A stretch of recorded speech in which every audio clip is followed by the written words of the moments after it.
ఇప్పుడేమన్నాడు, PM Kisan కాక అన్నదాత సుఖీభవ పేరుతో నేను నెల 20,000 ఇస్తా, నేను సంవత్సరానికి 20,000 ఇస్తాను అన్నాడు. ఇంతకుముందు కూడా మన బడ్జెట్ ప్రజెంటేషన్లో ఇదే ఆయన అన్న మాటలు, ఆయన నోట్లో నుంచి వచ్చిన ఆ మాటలు ప్లే చేసి వినిపించిన అందరికీ కూడా. కావాలంటే మళ్ళీ ప్లే చేద్దాం ఒకసారి. చెప్పు, ప్లే ఎట్లా మడమ తిప్పడు, మాట తప్పడు. అవును, ఇప్పుడేమన్నావు, గవర్నమెంట్ ఆఫ్ ఇండియా 6,000 రూపాయలు ఇస్తుంది కాబట్టి అది మైనస్ చేసి నేను 6,500 రూపాయలు ఇస్తానని చెప్పిన పెద్ద మనిషి ఎవరో ఇది చెప్పలా?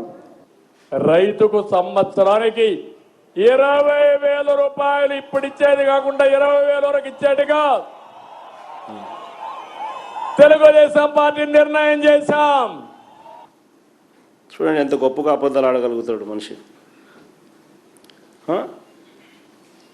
అన్నదాత సుఖీభవ అని చెప్పి ఇప్పుడు ఇచ్చేది కాక 20,000 ఇస్తానని చెప్పినాడు.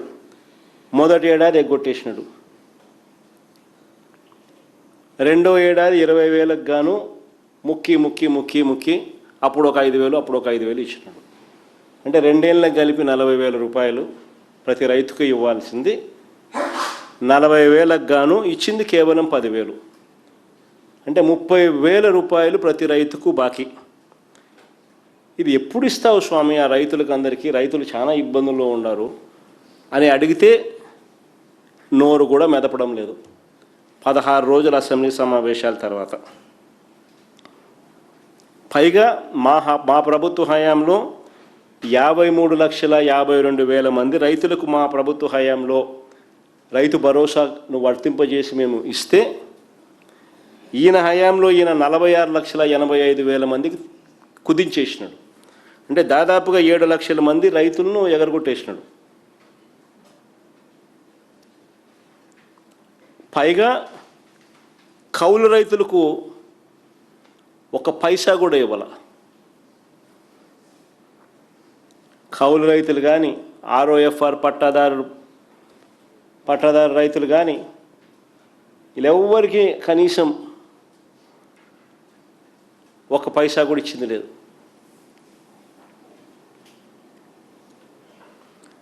పదహారు రోజులు అసెంబ్లీ తర్వాత వీటి గురించి ఎందుకు మాట్లాడలేదయ్యా అని అడుగుతా ఉన్నాం.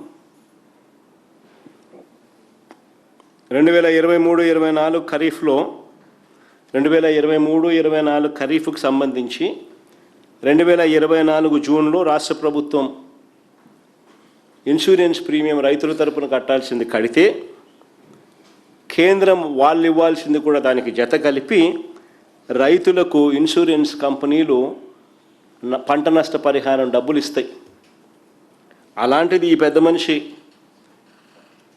అధికారంలోకి వచ్చినాడు. జూన్ 2024లో డబ్బులు కట్టాల్సింది కట్టకపోవడంతో, 834 కోట్లు కట్టకపోవడంతో రైతులు ఏకంగా 1,324 కోట్లు నష్టపోయినారు. ఉచిత పంటల బీమాను పూర్తిగా రద్దు చేసి రైతులను గాలికి వదిలేసి